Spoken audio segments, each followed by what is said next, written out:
So, funny thing about the title right now.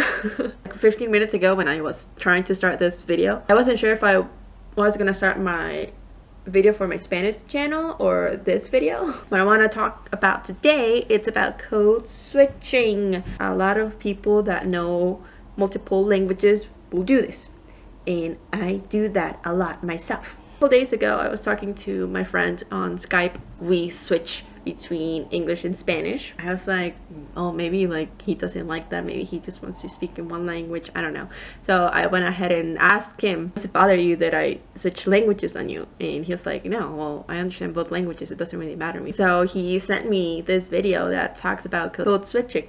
I think it was a linguistic student that talked about it. He made it really funny because he will do code switching in between the video, saying that it was really hard to do that, but I find it a little easy for me to do this because I've been doing it for a long time. I guess since I started speaking English, I will do that with my bilingual friends. For your non-linguistic people, I grabbed the description on Wikipedia.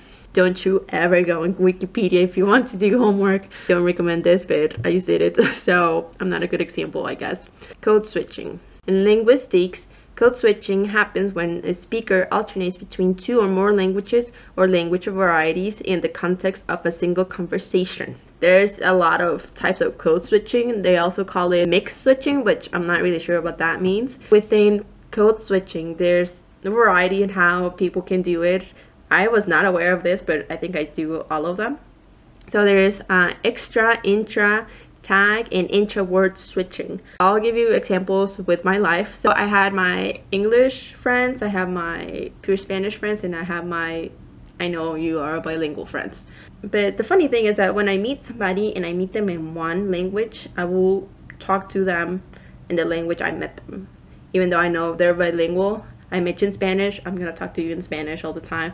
I met you in English, I'm gonna talk to you in English even though I know you know Spanish. However, after I started getting more comfortable with English, I will code switch with my friend Valerie. I have a very vivid memory of this. We were riding on my brother's car. It was him and me and Valerie in the back, and we were just talking, and we will keep switching back and forth between English and Spanish, and I made a mental note. Oh crap, we're switching back and forth. I've never had this before happened, and it was just natural because I knew that she understood my Mexican Spanish because she was from Puerto Rico, and my English.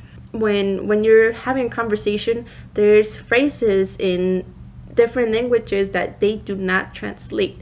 So I will be speaking Spanish to her, and if there's some idea that I wanted to tell her, or some phrase that I wanted to tell her, but it doesn't exist in Spanish, I will go ahead and say it in English and carry on the conversation in English, or go ahead and say whatever idea or phrase in English and go back to Spanish. So those are different types of code switching, which one that you insert the phrase and you keep going in the previous language, or you insert the phrase to keep going with the same language with the phrase. A lot of non-bilingual or a lot of non-linguistic people would think that we do while we do code switching is that they think that we're always telling secrets so the other person doesn't know.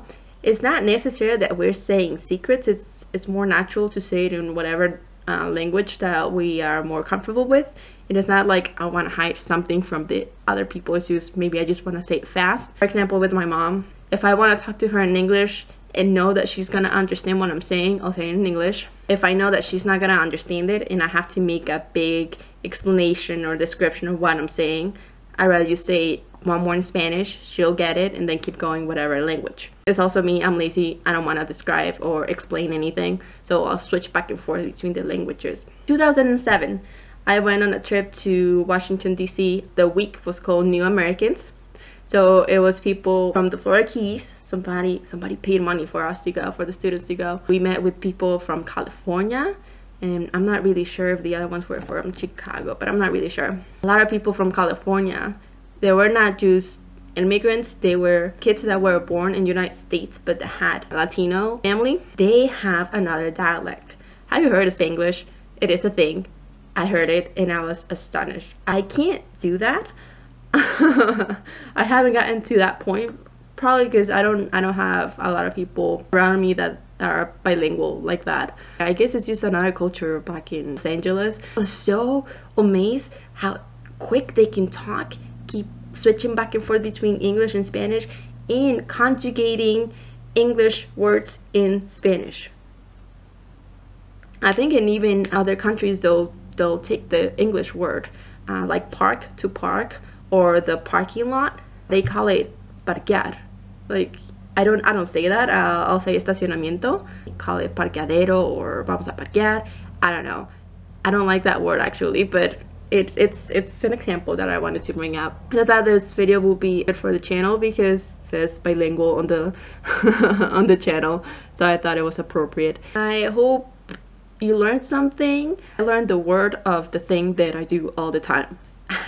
Alright everybody, I'll see you on the next time and have a good one. Goodbye. Bye.